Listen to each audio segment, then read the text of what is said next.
Does anybody recognize what this is? Can you read who this is from? It doesn't say. What about now? Look familiar? Had Insta360 One, sent that back, don't need it anymore. And I got the Insta360 One X. This thing has been phenomenal, been taking on all the trips with me.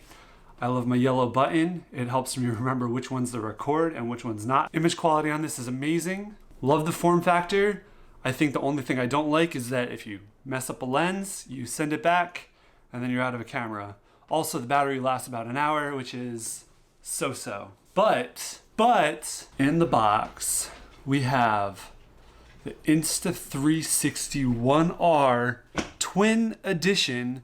So that means that it comes with the front-facing camera and the 360 camera. For those that want the ASMR.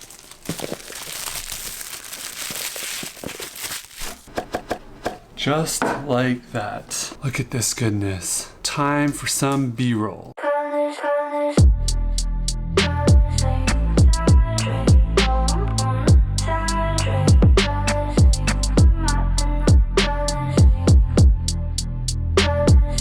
So we have a charging cable in here, manuals, stickers, case.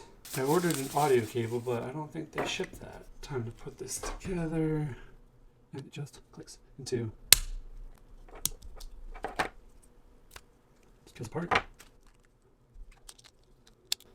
I turn on. Oops, turns on accident, but it's on. English, yep. Gotta install the app.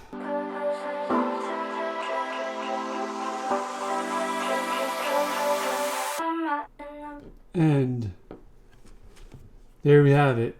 360. Connecting the dog.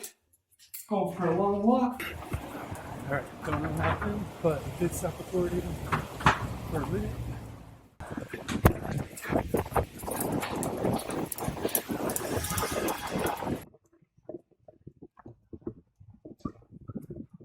I think the SD card is fine.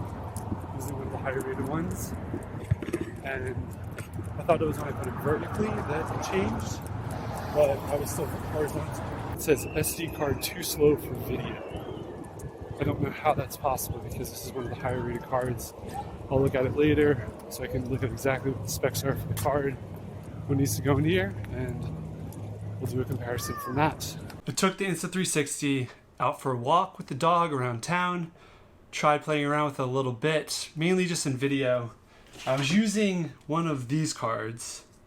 It is a 64 gigabyte U3 rated, but it's a U3 rated micro SD.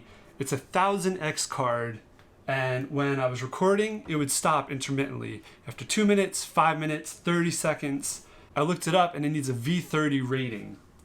V30 equates to a U3 rating. I don't know why V30 is mandatory. I think it's just something with the software. I got instead a V90 card and it works fine. It's also rated 1800X. It can go up to 8K for the card, not for the Insta360 One R. I also noticed that when I'm taking the footage and I'm importing into my phone, there's no way to connect a cable. I tried connecting a Lightning to USB-C and it doesn't work. I wish it would because the Insta360 One X allows you to do that and it's just a lot faster for importing. I use my computer a lot for editing, so I have no problem bringing the footage in, using the software.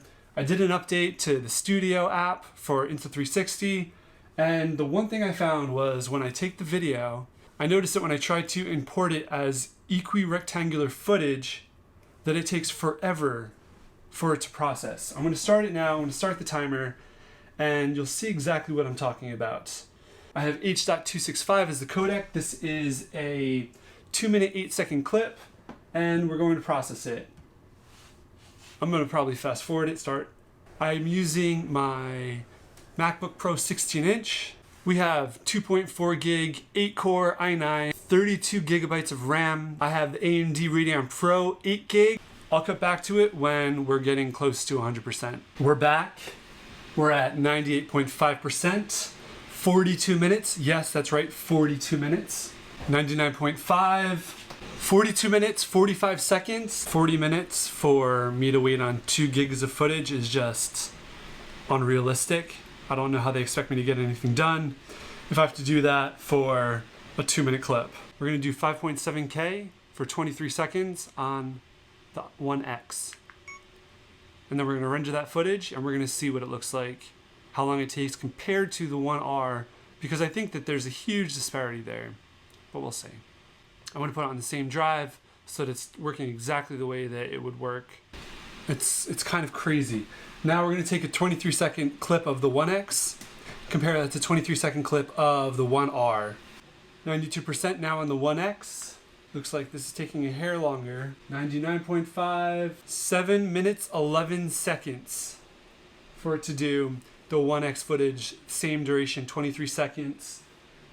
Same output, roughly 360 megabytes. We're approaching 98% for the One R footage, and we're at 6 minutes 40 seconds. 7 minutes, almost 1 second, for it to give a 350 megabyte file. I decided to look at my activity monitor to see what was being consumed. I'm not really using any of my RAM, but I'm using 92% of the GPU, which makes sense since we're rendering this footage. I have the highest rated GPU that you can get on the MacBook Pro 16-inch. I think it's a little disappointing that the One R is so challenged at processing the footage, but we'll make the most of it. I like the potential of this camera. I just don't know that I'm in love with it just yet. I think it'll be cool also when we have the aerial add-on.